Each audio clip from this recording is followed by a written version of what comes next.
perseverando na história vitoriosa. Podemos definir o livro de Apocalipse na Bíblia com este tema. É um livro de história, mas da história vitoriosa, a história de Deus em Cristo. E nós, no Apocalipse, somos chamados a perseverarmos nesta história. O grande chamado do Apocalipse, perseverarmos na história vitoriosa que Deus escreve em Cristo. Hoje, vamos focar no capítulo 2, versos 18 a 29. Apocalipse 2, 18 a 29. Mas há um verso em Apocalipse que resume muito bem a mensagem para nós, geral, no livro. O verso 4, no capítulo 21, Apocalipse 21, 4. Vamos recordar esse verso. Diz assim: Ele enxugará dos seus olhos toda lágrima. Não haverá mais morte, nem tristeza, nem choro, nem dor, pois a antiga ordem já passou. Grande promessa da história vitoriosa. Antes de lermos o texto, no capítulo 2, versos 18 a 29, quero ler dois textos que nos prepara para a leitura e o entendimento do nosso texto desta manhã. Primeiro vou ler no livro de Salmos, capítulo 2, versos 4 a 9. O Salmo 2 é um salmo profético. Na verdade, é um salmo de coroação. Um salmo escrito para a coroação do rei Davi e também dos seus sucessores. Rei Davi, no século 10 a.C., assumiu o trono de Israel. E o rei Davi é um antítipo de Cristo. Isto é, ele é uma prefiguração limitada daquilo que se cumpriria plenamente em Cristo Jesus. E no Salmo nós encontramos, então, muito daquilo que se realiza no reinado de Davi e até dos seus sucessores, mas vemos que o Salmo fala de uma coroação muito maior, que vai se cumprir somente em Jesus Cristo.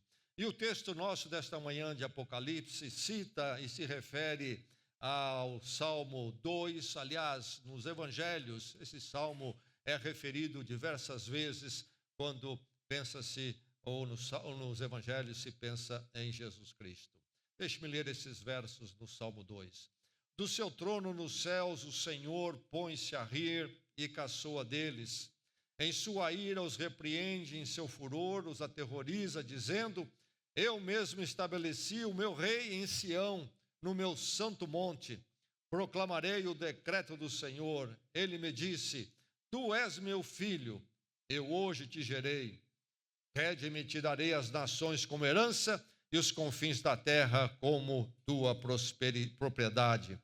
Tu as quebrarás com vara de ferro e as despedaçarás como um vaso de barro. Dois pontos aqui que vamos encontrar no nosso texto em Apocalipse. Primeiro, a afirmativa de ser filho de Deus. Algo que poderia ser dito de Davi, mas de forma plena é verdade sobre Jesus Cristo. No verso 7 aqui ele diz: Tu és meu filho, Deus falando. E a grande promessa e daquilo que Deus haveria de fazer no futuro. Verso 9 diz: Tu as quebrarás, falando das nações, tu as quebrarás com vara de ferro e as despedaçarás como a um vaso de barro. E antes de irmos ao nosso texto, então ainda um outro texto, agora em Apocalipse capítulo 1, um texto que já lemos, mas que precisamos recordar. Porque surge aqui no capítulo 1, a partir do verso 12, um personagem que é citado, a ele se refere todas as cartas, 7 cartas de Apocalipse. Vamos recordar esse personagem que é simplesmente Jesus Cristo, chamado de Filho do Homem, aqui nos versos 12 a 16. Diz assim: Voltei-me, João falando da sua visão, voltei-me para ver quem falava comigo. Voltando-me, vi 7 candelabros de ouro, 7 igrejas. E entre os candelabros, alguém semelhante a um filho do homem, com uma veste que chegava aos seus pés e um cinturão de ouro ao redor do peito. Sua cabeça e seus cabelos eram brancos como a lã, tão brancos quanto a neve, e seus olhos eram como chama de fogo. Seus pés eram como o bronze numa fornalha ardente, e sua voz como o som de muitas águas. Tinha em sua mão direita 7 estrelas, e da sua boca saía uma espada afiada de 2 gumes. Sua face era como o sol quando brilha em todo o seu fulgor. Então aqui está Jesus Cristo, identificado como Filho do Homem. Apesar de dizer Filho do Homem, que se refere sim a ele encarnado, mas se refere a ele encarnado como Deus, porque essa expressão, como nós já vimos, vem do profeta Isaías, profeta Daniel, capítulo 7, onde é apresentado esse personagem misterioso até, mas que se cumpre em Jesus Cristo, o Filho do Homem. E aqui diz no texto, entre as outras características tremendas dele, que vai além então da humanidade, quando vemos essas características, vai além de um mero ser humano. Seus olhos eram como chama de fogo, seus pés eram como bronze numa fornalha ardente.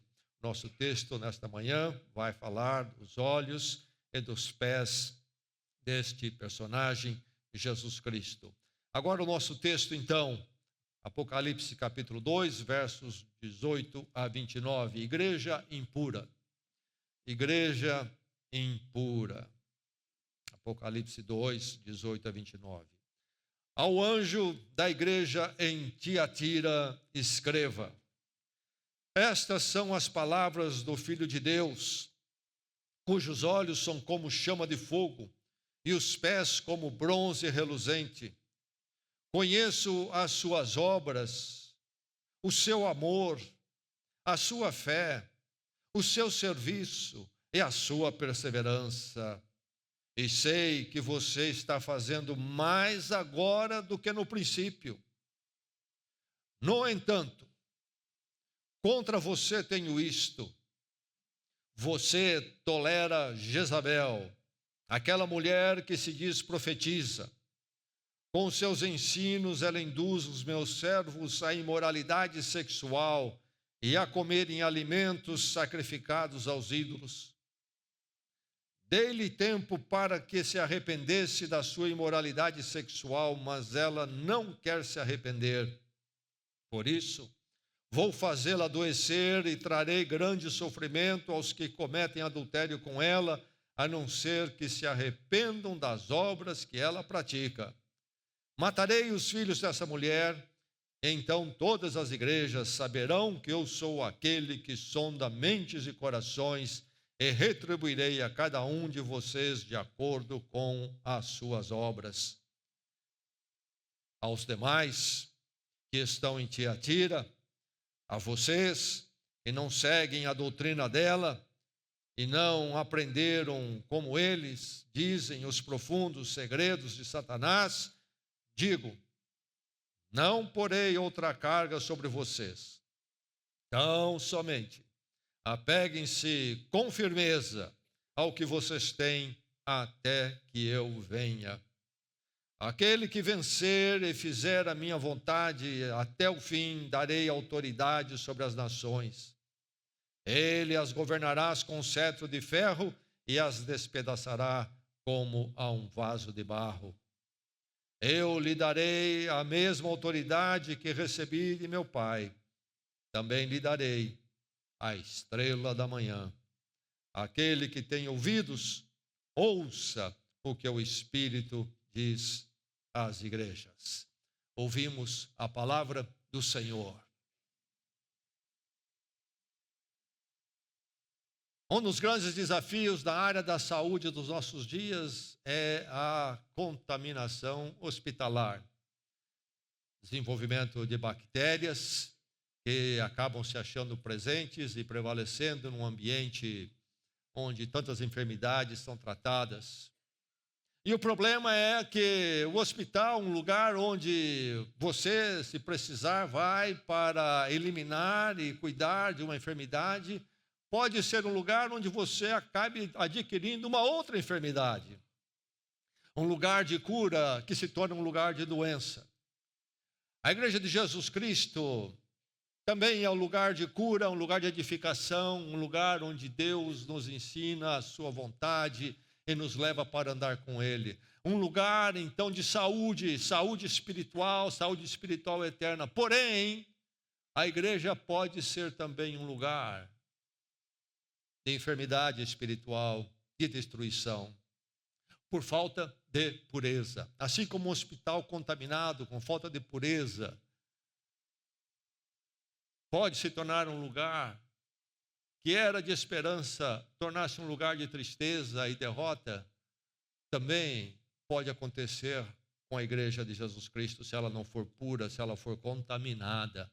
É preciso que a igreja seja pura. Aqui nós temos a mensagem do apóstolo João, ou melhor, da visão que ele recebe à igreja de Tiatira. 7 cartas estão no Apocalipse, as 7 igrejas. Essas igrejas formavam um circuito geográfico, lá na antiga Ásia Menor, hoje a região da Turquia. E então João recebe, quando está preso na ilha de Pátimos, exilado por causa do Evangelho, ele recebe esta visão do Apocalipse, e ela inicia a visão com 7 cartas que devem ser enviadas às igrejas, porque o Apocalipse é uma carta também às igrejas de Cristo. Por que 7? 7 no Apocalipse é o número simbólico do estado completo. Então, 7 igrejas, porque se refere a todas as igrejas de Jesus Cristo em todos os tempos. Cada mensagem a cada igreja tem uma mensagem, tem uma aplicação a toda a igreja de Jesus Cristo. Mas é usado então de forma figurada as 7 cartas às 7 igrejas. E aqui nós encontramos a carta à cidade de Tiatira, uma cidade menor, a de menor importância entre todas as 7, uma cidade de muitos artesãos, inclusive haviam muitas associações, sindicatos desses grupos profissionais. Mas algo muito triste é dito aqui nesse texto, nesta carta a Tiatira. Você tolera Jezabel, aquela mulher que se diz profetiza.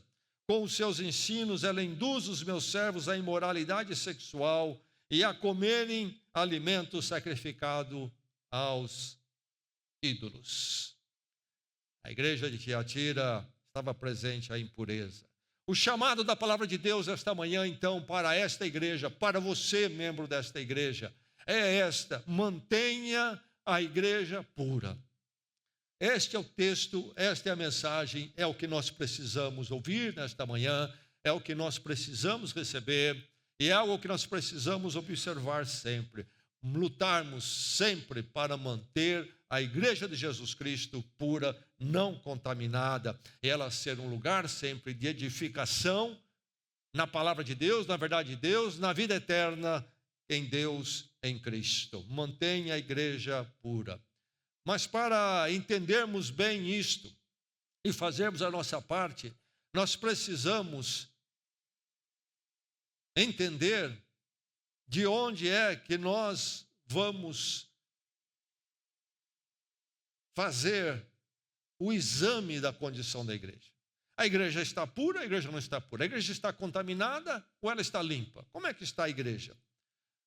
A forma de fazer isto é nos orientarmos pelo examinador adequado. Quem é que examina? Quem é que pode dizer? Quem é que pode testar a igreja e dizer ela está pura, ela está impura, ela está contaminada, ela está limpa? Quem é que pode dizer? Quem tem condições de fazer esse trabalho? Deixe-me dizer que não é eu e nem você. Uma referência inadequada para analisar a igreja é eu analisar a partir de mim. Sabe, eu acho que a igreja está bem, a igreja está tudo em ordem. E não, eu acho que a igreja está toda destroçada. Uma opinião pessoal minha, da minha limitação, eu não posso fazer isto. Sim, a minha ação será minha, mas ela deve vir orientada do examinador adequado, aquele que realmente pode testar a igreja. Também não deve vir da cultura. Quantas igrejas estão se avaliando hoje a partir do ângulo ou da perspectiva da cultura? E então se julgam certas ou erradas, puras ou impuras, conforme a cultura fala. A opinião da sociedade não é o que vai julgar se a igreja está bem ou não está bem. Então é preciso se orientar pelo examinador adequado, que não é nem eu e nem a cultura. Sim, a minha ação vai ser orientada por alguém mais. A referência suprema, adequada, é o próprio Cristo. A referência única, inigualável. Cristo é que deve nos dizer se nós somos uma igreja pura ou não somos. Nós temos que ouvir a voz de Cristo, ouvir o que Ele diz, sondarmos nossos corações, a nossa perspectiva diante do Senhor e nos livrarmos da nossa opinião pessoal. E então vemos a igreja de Jesus Cristo, vemos a nós mesmos como igreja, à luz do que Cristo pensa, como é que Ele diria? Palavras do Filho de Deus, diz aqui o nosso texto. A carta de Tiatira é palavras do Filho de Deus. Aqui citando o Salmo 2:7, onde diz, tu és meu filho. Então Cristo, Filho de Deus, palavras do Filho de Deus, cujos olhos são como chama de fogo e os pés como bronze reluzente. O que são olhos de fogo? São os olhos que tudo vê, são os olhos penetrantes, diante dos quais nada escapa. Ele faz o exame preciso e correto das coisas, inclusive da sua igreja, e nós como sua igreja. Mas ele tem esses pés reluzentes como bronze. Isto fala do poder total, o domínio. Ele então é o Filho de Deus, Jesus Cristo, que com esses olhos e esses pés, com essa visão penetrante, com esse poder total, ele pode realmente analisar a igreja. Quando nós pensamos a igreja, o que ela deve ser, temos que resistir a nos orientarmos por nós mesmos. Eu acho que a igreja não deve fazer isso. Eu acho que a igreja não deve tomar essa posição. Estamos cheios da nossa opinião. Meu irmão, minha irmã, minha opinião e a sua não serve para nada. Nós temos que refletir em nosso pensamento o que Cristo, na sua palavra, diz e afirma sobre a igreja. Ele é o avaliador adequado. Veja só quão adequado ele diz no texto que eu conheço as tuas obras. Se há alguém que conhece o estado da igreja, e o estado meu e seu como parte da igreja, é Jesus Cristo. Ele vem a esta igreja revelando a sua onisciência como Deus. Aliás, mais à frente ele vai dizer, eu sou aquele que sonda até os corações, ele diz aqui no texto. Eu sou aquele que sonda até corações. Ele conhece tudo. E a ele precisamos ouvir. Para mantermos a igreja pura, precisamos então aprender a nos orientar por este examinador adequado. Senhor, o que é que o Senhor pensa e quer nessa questão? Em relação a esse problema, esse drama que a igreja vive, isso que está acontecendo, o que é que o Senhor quer? Não é o que eu acho, porque eu penso, porque eu vi lá fora, alguém diz, porque está na moda, porque eu sinto muito, eu sinto no meu coração, eu gosto assim. Não é meu sentimento, não é meu arrazoado de uma forma autônoma, mas meu pensamento e reflexão diante do Senhor, me dizendo como é que a igreja está, o que ela precisa, qual é a necessidade dela. Manter a igreja pura, então, passa por ouvir-se e orientar-se pelo examinador adequado. Mas é interessante, esta igreja aqui é uma igreja que tem um lado de aprovação. O examinador, Jesus Cristo, diz, conheço as tuas obras, o teu amor, a sua fé, o seu serviço e a sua perseverança, e sei que você está fazendo mais agora do que no princípio. Uma palavra positiva, algo de muito saudável, aprovável, é achado nesta igreja. Esta igreja é uma igreja, então, dinâmica e ativa. Mas aí, nessa condição, é preciso se vigiar. É preciso se vigiar. Vigie a igreja enquanto ativa e dinâmica. Ele reconhece, a igreja é dinâmica e ativa naquilo que ela é e faz. Há algumas virtudes aqui nesta igreja. Ele fala do amor que está presente nesta igreja e que leva então ao serviço, ao servir. Isto é, então, a comunhão e o cuidado acontece nesta igreja. mas fala também que ela está na fé e por isso ela está perseverante. Fé e perseverança, então, a perseverança é consequência da fé. A igreja, então, é uma igreja de ação e presença. Os membros daquela igreja estavam presentes como cultuadores juntos. Uma igreja, então, de amor e serviço, de fé e perseverança. Aí, inclusive, vai dizer, você está fazendo mais agora do que no princípio.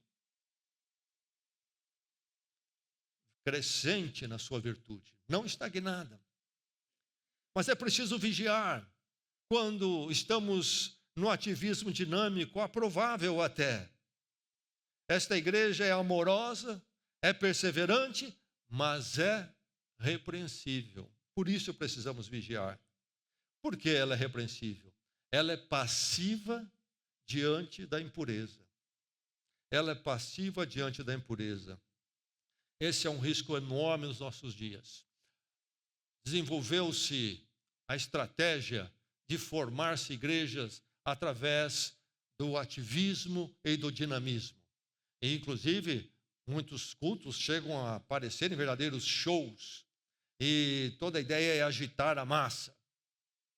E aí isto pode nos dar uma ideia de que tudo está bem. Mas um ativismo, por mais dinâmico que seja, não é necessariamente uma avaliação completa do estado da igreja. É preciso ir além, ir além. Aqui está a igreja de Tiatira, viva e ativa, porém, com um lado repreensível. É preciso que a igreja sempre seja ativa e posicionada diante da impureza. É perigoso ser passivo. Uma igreja marcada pelo amor, pela fé, porém passiva com a impureza que habitava no meio dela.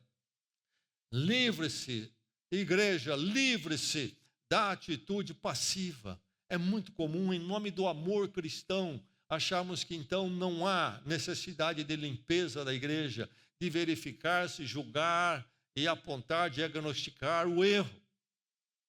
Em nome de um tal de amor cristão. Em nome de um sucesso da igreja que está dinâmica, para ninguém atrapalhar nada. Livre-se da atitude passiva. No entanto, diz o texto, veja só, Jesus Cristo falando, no entanto, contra você tenho isto, você tolera Jezabel, aquela mulher que se diz profetiza. Com seus ensinos ela induz os meus servos à imoralidade sexual e a comerem alimentos sacrificados aos ídolos. No meio desta igreja tem um movimento liderado por uma mulher. E a igreja está passiva. Não faz nada. Deixa isso correr solto. Não toma nenhuma atitude. Não faz uma disciplina de igreja. Talvez porque temos que amar a todos. Então não podemos qualificar esse amor em termos do certo e do errado. Você tolera Jezabel. Você tolera Jezabel, uma passividade tremenda. Chamada de Jezabel, esta mulher. Este não deve ser o nome dela realmente. Ele está se referindo a uma figura do Velho Testamento, mas que ele vai usar como uma forma de identificar algo semelhante nesta mulher presente na igreja de Tiatira. Ela é uma mulher de influência, tem seguidores, ela se diz profetiza. Quem foi Jezabel no Velho Testamento? Nós encontramos em 1 Reis, capítulo 21, verso 25, um pouco da ideia do que foi Jezabel. Jezabel foi casada com o rei Acabe, isto lá no no século 9 antes de Cristo. Rei Acabe, rei de Israel, ele casa-se com Jezabel, uma mulher que não era do povo de Israel, do povo de Deus, mas era de um povo cananeu, um povo pagão, que cultuava lá aqueles deuses tremendos, deuses horríveis e terríveis. E ela, então, agora em Israel, como rainha, passa a influenciar de forma negativa a nação de Israel, trazendo a sua idolatria para Israel, levando então o povo a se afastar do Deus vivo e único, Javé. Mas aí está o verso descrevendo a situação. Nunca existiu ninguém como Acabe, o rei, que, pressionado por sua mulher Jezabel, vendeu-se para fazer o que o Senhor reprova. Ele se comportou da maneira mais detestável possível, indo atrás dos ídolos, como faziam os amorreus que o Senhor tinha expulsado de diante de Israel. A influência de Jezabel na vida de Acabe e aí na vida da nação, um desastre. E agora, então, o apóstolo João, na sua visão, vai usar esta figura para identificar uma mulher lá na igreja de Tiatira que estava levando muitos para os caminhos errados e distorcidos. 2 erros: imoralidade sexual e alimentos sacrificados aos ídolos. A imoralidade sexual é algo que deve ser debatido, aliás, porque não sabemos se ele está falando literalmente da ação literal, moral, do sexo, ou é algo figurativo, referindo-se à questão espiritual. Isto acontece, é usado muitas vezes na Bíblia, a ideia do adultério, imoralidade, para falar do desvio do relacionamento com Deus. Uma prostituição espiritual, um adultério espiritual, isto é, se afastou de Deus e foi comungar com o mundo e com o diabo. Então, do que é que o texto está falando exatamente? Em boa medida, certamente se trata de um desvio espiritual quando ele fala de imoralidade sexual. Mas pode envolver alguma imoralidade sexual também. Alimentos sacrificados aos ídolos é outro problema que acontece e que esta mulher está introduzindo para muitos na igreja. Aliás, esses 2 problemas eram 2 problemas ou 2 práticas comuns da cultura da cidade. A imoralidade sexual e alimentos sacrificados aos ídolos, sabemos que era própria da cultura ali. E agora, os crentes, aqueles que se convertem, vivem no meio da sua cultura que tem esses desvios. Eu já falei de que Tiatira não era uma cidade marcante, mas era uma cidade muito industrial e de muitos artesãos. Então havia todo tipo de associação profissional, associação dos tecelões, dos tintureiros, havia associação dos que trabalhavam com madeira, daqueles que trabalhavam com fundição. Então, eram diversas associações profissionais. Aliás, quando você lê no livro de Atos, capítulo 16, quando o apóstolo Paulo e Silas chegam à cidade de Filipos, na chamada Grécia hoje, eles vão para um lugar orar, um lugar de oração, isto é, em um grupo de pessoas tementes a Deus e que buscavam a fé judaica, se encontravam para orar, e lá tem uma mulher chamada Lídia. E Lídia então se converte. Lídia era desta região, possivelmente desta cidade de Tiatira, porque ela era uma vendedora de tecidos em púrpura. Isto era um tecido muito fino, muito caro. Então ela deve ter, creio que uma das melhores boutiques lá no shopping center de Tiatira, mas agora estava em Filipos, quem sabe abriu uma filial. E era uma mulher, então, que trabalhava com isto, porque ela era desta região. Aliás, o nome Lídia, talvez seja o nome dela, talvez fosse um apelido, porque esta região onde está Tiatira pertenceu no passado ao chamado reino, antes dos romanos dominarem, ao chamado reino ali local de Lídia. E aqui nós temos, então, essa situação dessas associações. Agora, essas associações profissionais, elas tinham os seus deuses patronos, dentro da idolatria ali, da cultura greco-romana. E esses deuses, então, eram celebrados, é o patrono do sindicato, da associação. Eles eram celebrados e festejados por essa associação como padroeiro, etc. E faziam-se festas festas em homenagem, em louvor, adoração a esses patronos, a esses deuses. E duas coisas aconteciam nessas festas e também nos templos. Primeiro, alimentos sacrificados aos ídolos. O problema era que esses alimentos eram sacrificados aos ídolos e eles eram ingeridos como um ato de culto. Como um ato de culto. E o problema era dizer, não tem problema, vocês podem também ingerir desta mesma forma. Se o crente não ingerisse como culto, não haveria nenhum problema, porque alimento é alimento. Mas o problema é participar da ideia. Mas também eram festivais, festas que acabavam deteriorando-se em libertinagem, que era próprio até desses cultos muitas vezes. A libertinagem moral, sexual. E aí então há esses irmãos ali, influenciados por essa Jezabel de Tiatira, que estão se envolvendo com isto. E a palavra então é de repreensão. Contudo, diz o texto, Jesus Cristo falando, contudo, tenho contra você isto, você tolera essa mulher Jezabel, e que está levando muitos. Ele chama de filhos, isto é, seguidores dela. Não filhos físicos, carnais, mas aqueles que seguiam a ideia dela. Dentro da igreja há esses. E a igreja está tolerando Jezabel e essa turma toda, a turma podre, não toma uma posição, é passiva, totalmente passiva.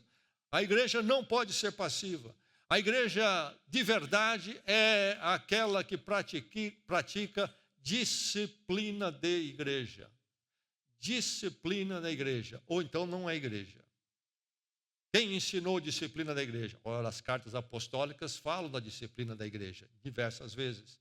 Mas antes, o próprio Senhor Jesus Cristo ensinou, estabeleceu a disciplina da igreja. Mateus 18, 15 a 17, o Senhor Jesus Cristo diz o que para a igreja?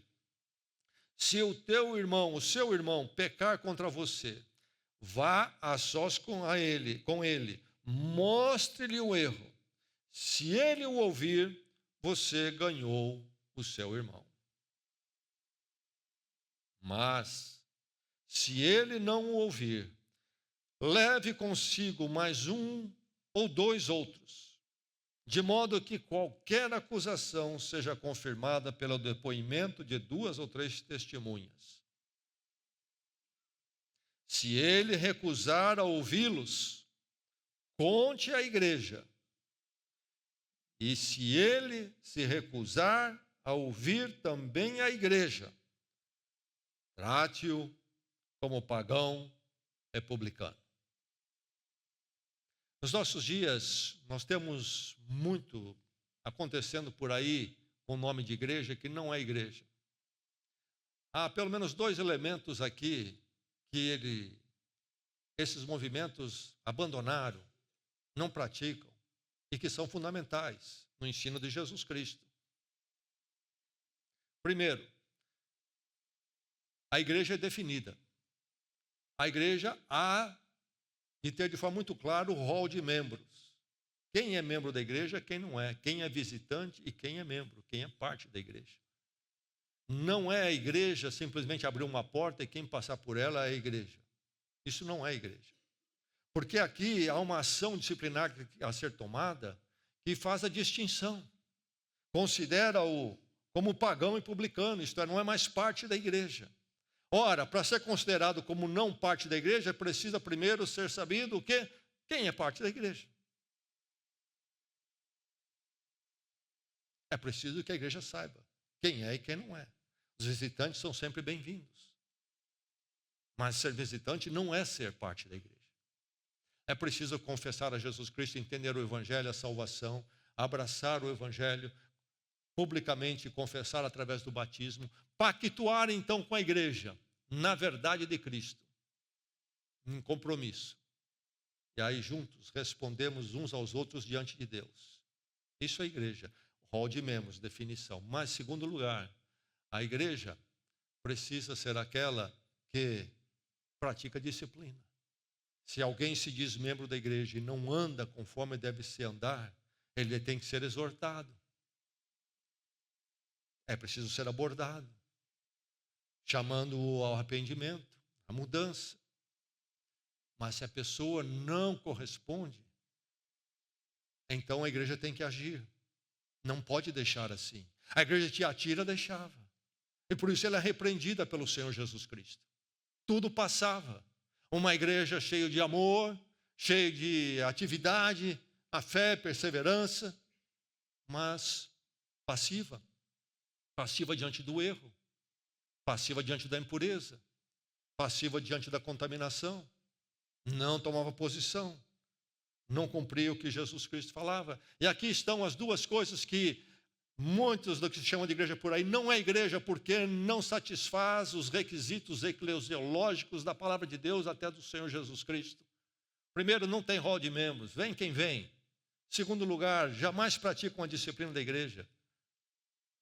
Vem, enche a igreja, enche o salão, tá bom assim, e vamos rolando.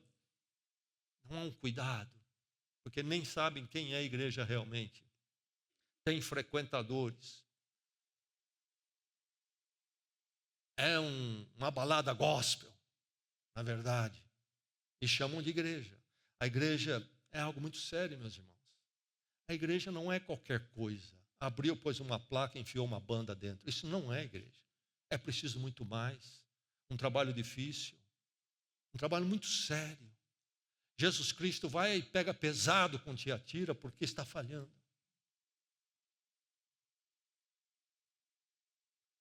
Disciplina da igreja.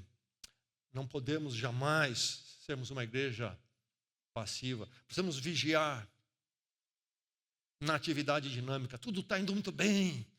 E nós então paramos de prestar atenção na questão da pureza espiritual e moral da igreja. Doutrinária também. Muito mais do que sermos isto ou aquilo, precisamos vigiar que a igreja esteja fiel à palavra do Senhor e cuidando de si mesma. Nós encontramos aqui nesse texto de Apocalipse, de Mateus, que eu li agora, encontramos o Cristo que o mundo jamais conheceu. O Cristo que o mundo não conhece. Porque não é o Cristo disciplinador. As pessoas às vezes falam de Jesus Cristo na televisão, por exemplo, ou na mídia, e não tem a menor ideia de quem Jesus Cristo é. Jesus Cristo é disciplinador. Vou fazê-la adoecer e trarei grande sofrimento aos que cometem adultério com ela, a não ser que se arrependam das obras que ela praticam.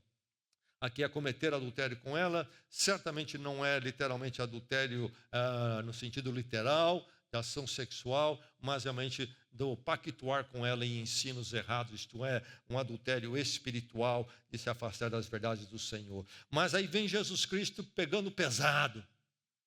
O Cristo que lhe assusta, o Cristo que escandaliza você. Vou fazê-lo adoecer. Trarei grande sofrimento aos que com ela cometem adultério, a não ser que se arrependam. O Cristo que o mundo jamais conheceu. Eu ouvi falar de um Cristo que é um zero à esquerda. E tudo passa com ele, todo mundo está bem. Arrependa ou não se arrependa, ele ama todo mundo. O amor de Cristo é muito profundo para nos deixar onde nós estamos de forma acomodada. O amor de Cristo é tão profundo que jamais vai permitir que nós venhamos a dormir em nossos tortos caminhos destrutivos. Ele confronta, ele julga, ele chama ao arrependimento e ele condena se necessário. Um Cristo disciplinador. É o Cristo de Mateus 18 que diz, se ele não se arrepender diante da igreja, considera como perdão o publicano. Eu não concordo com essa disciplina da igreja. Meu irmão, pouco me importa, minha irmã, pouco me importa a sua opinião. Nós olhamos, ouvimos, nos orientamos pelo examinador adequado, Jesus Cristo. Mas é meu prezado, como é que vamos tomar uma posição? É meu chegado. A igreja não conhece preferências. A igreja é fiel à palavra em tudo que ela diz. doa quem doer, seja quem for, a igreja luta para se manter pura. Então, o que nós temos que fazer? Temos que ficar na essência do Evangelho. Jesus Cristo diz a vocês que não seguem a doutrina dela, de Jezabel, e não aprenderam como eles dizem os profundos segredos de Satanás, eu digo a vocês, não porei outra carga sobre vocês, tão somente apeguem-se com firmeza ao que vocês têm, até que eu venha. Do que ela está falando? Bem, havia esse pessoal aí, ligado a Jezabel, falando em segredos de Satanás. O que seria isto? É debatido pelos intérpretes, profundos segredos de Satanás. Duas possibilidades. Um entendimento que vamos encontrar no movimento gnóstico, em algumas esferas do tal do movimento de gnóstico, um movimento herético que surgiu depois, que distorceu o evangelho, tomando Cristo o evangelho e misturando com o pensamento da cultura grega e criando um outro negócio que não é o cristianismo realmente. Nós vamos encontrar a ideia de que para você realmente ter uma fé profunda, uma experiência profunda, você precisa conhecer outro lado. Precisa conhecer o mal. E é interessante que eu já vi até alguns jovens, eu me lembro até na minha juventude, alguns jovens com um certo pensamento nessa direção aí. E eu me lembro que na minha juventude, especialmente, às vezes eu ouvia um testemunho tremendo de alguém que andou no mundo, na vida mais devassa possível. Aí ele se converteu. Então ele dava o testemunho e ele contava muito sobre a vida devassa dele. O que foi o passado dele antes de Cristo? Tudo que ele aprontou e fez. E hoje eu fico olhando para trás, fico preocupado. Parece que tinha prazer em falar das misérias espirituais. Mas isto causava sensação. Não deveria ser o foco. Um testemunho deve falar do que Cristo fez, do que Ele está fazendo, e não ficar se vangloriando dos anos que viveu servindo o diabo. Mas a ideia vinha, eu acho que o meu problema de eu não ser tão firme na fé é que eu não tenho uma experiência assim. Eu precisava ter passado por isso aí, para eu entender o valor da fé cristã. Meu irmão, eu e você não precisamos visitar uma guerra para saber que uma guerra não é boa. É uma experiência terrível. Ninguém precisa experimentar nada. Mas esse é um possível pensamento que eles tinham. Profundos segredos de Satanás. Ou, talvez, significaria isto, um discernimento subjetivo. Eu tenho um conhecimento, eu recebi uma revelação, eu tenho uma intuição espiritual mais profunda que me dá um discernimento melhor sobre o diabo, o mal, etc. Vocês aí que têm só o ensino apostólico, a Bíblia, é bom, mas eu tenho algo mais, eu tenho mais. Aqui tem uma profetisa no meio. Por que queremos tanto profecia? Porque não estamos satisfeitos com a palavra de Deus em geral. Não estamos satisfeitos. A senhora vinha lá com aquele jeito dela, carismática, e falava, quem sabe, de uns segredos, umas coisas diferentes, e além da palavra de Deus, e encantavam aos muitos. Mas, seja como for, a verdade é que haviam esses profundos segredos de Satanás, e o que Jesus Cristo está dizendo aqui nesta carta a Tiatira é o seguinte: esqueça esse negócio, fique tão somente com aquilo que você já tem.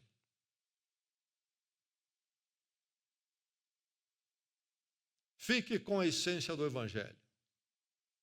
Fique com o fundamento do Evangelho. Continue nisto. Discipline esses. Discipline de Jezabel. Tire do seu meio. Purifique a igreja. E vocês permaneçam com o Evangelho. Ah, mas ela fala de um jeito. Ela tem lá um canal de YouTube com milhões de seguidores. Discipline e fique com a palavra de Deus.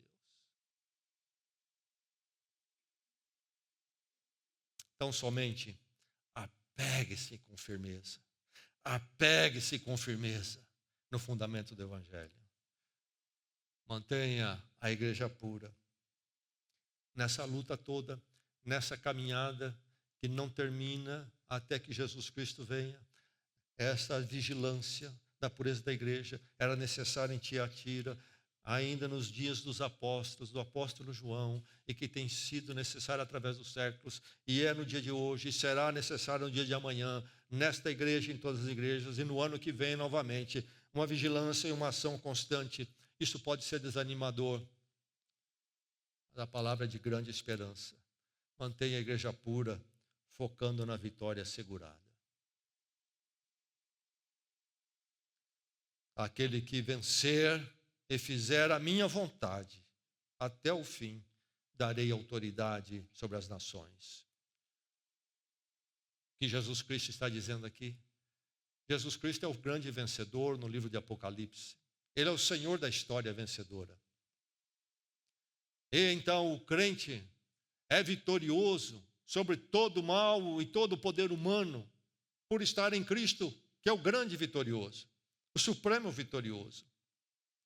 Aquele que vencer e fizer a minha vontade, até o fim darei autoridade sobre as nações. E aí ele vai citar no verso 27, o Salmo 2, 9 que lemos. Ele as governará as nações com cetro de ferro e as despedaçará como um vaso de barro. Irmão, as nações, os poderes humanos, por maiores que sejam, líderes, esses todos passam. Jesus Cristo é aquele que é o Senhor eterno e sobre todos os poderes humanos. E nós, ao vivermos com Ele, estamos vivendo com aquele que vence. Por isso vale a pena continuar lutando como igreja, mantendo a igreja pura.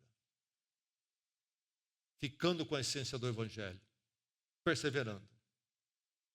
Mas há uma outra promessa, diz aqui, também lhe darei a estrela da manhã. Também lhe darei a estrela da manhã. É preciso focar na vitória assegurada e que envolve receber essa estrela da manhã. Quem é a estrela da manhã? Deixe-me adiantar e ir para o capítulo 22, verso 16 de Apocalipse. Apocalipse 22, 16, diz assim: Eu, Jesus, sou a raiz de Davi e a resplandecente estrela da manhã. A raiz de Davi. Lembre-se, Salmo 2. Davi é o antítipo de Cristo. Cristo é realmente a realização de tudo aquilo que é dito sobre a Davi em grande medida. Davi é apenas uma pré-figuração, vai ser realizada em Cristo. A figura do rei Davi é uma figura profética que fala do grande Messias, do grande rei eterno. Eu sou a raiz de Davi. Mas ele é mais, eu sou a resplandecente estrela da manhã. Apocalipse 22, 16. Quem é a estrela da manhã? Estrela da manhã, na verdade, não é uma estrela, é um planeta. Vênus. Vênus aparece no amanhecer antes do sol surgir. Quando a luz do sol pode ser vista em parte, mas o sol não é visto ainda. Surge primeiro astro lá no céu. Vênus. Os antigos consideravam como uma estrela. É então a estrela da manhã. É a estrela que vem pela manhã. É a estrela que anuncia um novo dia, um novo começo. E Jesus Cristo é a estrela da manhã porque Ele é justamente este que anuncia um novo dia, um novo momento, um amanhecer que nós jamais conhecemos a parte dele. É o tempo messiânico, o tempo do Rei Jesus Cristo, Senhor Salvador, mas Rei eterno também. É a dádiva eterna de Cristo ao crente. Cristo é nos dado. Cristo é nos dado. Também lhes darei a estrela da manhã. Cristo é nos dado. O Cristo que nos chama para um novo dia. Um dia maravilhoso. Quando então não haverá nem mais morte, nem lágrima, nem tristeza. Cristo que vem anunciando um novo dia, Ele é nos dado. É preciso manter a igreja pura, focando na vitória assegurada e na promessa da palavra de Deus. E se não focarmos nessa vitória assegurada como nosso horizonte, focaremos no quê? O que é que guia o seu horizonte? Se não for Cristo, a estrela da manhã. O que sobra? O que fica? Louvado seja Deus, porque Cristo vencedor nos faz participantes da sua vitória sobre todos os poderes malignos, humanos, arrogantes, humanos. E também porque Deus tem nos dado a Cristo, a estrela da manhã, a esperança, o novo dia. Vale a pena perseverar na igreja, fazendo a vontade dEle, lutando contra o mal, contra a impureza. Versos 24, 25. Aos demais que estão em Tiatira, a vocês que não seguem a doutrina dela e não aprenderam, como eles dizem, os profundos segredos de Satanás, eu digo: não porei outra carga sobre vocês. Tão somente apeguem-se com firmeza ao que vocês têm até que eu venha. Vamos orar.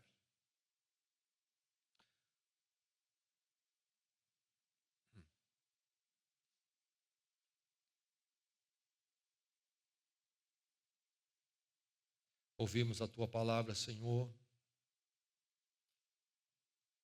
Suplicamos que o Senhor nos dê o entendimento, que o Senhor finque esta palavra em nosso coração, como membros do teu corpo, da tua igreja, e em nós, todos, como coletividade, teu corpo.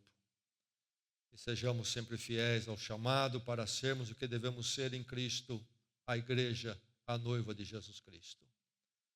Jamais, Senhor, nós nos acomodemos nas falhas, nos erros ou com os errados, mas que estejamos sempre vigilantes e mantendo a igreja fiel e pura.